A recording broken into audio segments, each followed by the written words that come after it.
tuluyan ng kinansila ng Estados Unidos ang Joint Amphibious Landing Drill nito kasamang South Korea na nakatakdasa ng isagawa sa Setyembre. Kinumpirma ng South Korean Marine Corps na noon pang Hunyo nila inabisuhan noon pa sila inabisuhan ng US tungkol sa limitadong puwersang maaaring i-deploy para sa sangyong exercise dahil sa nagpapatuloy na digmaan sa Iran. Patuloy naman ang koordinasyon ng dalawang bansa para sa posibleng muling pagsasagawa ng nasabing military drill.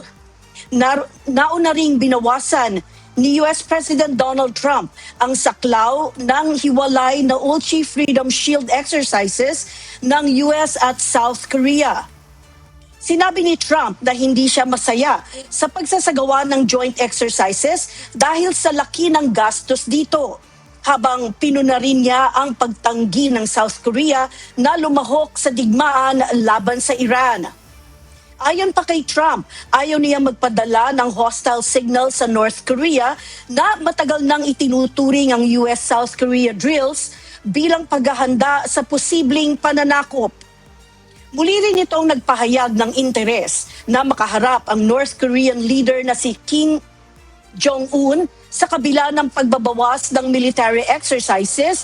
Nagpalipad ang North Korea ng 10 short-range ballistic missiles noong nakaraang linggo, kasabay ng muling pagkondena sa pagsasanay ng US at South Korea. Hot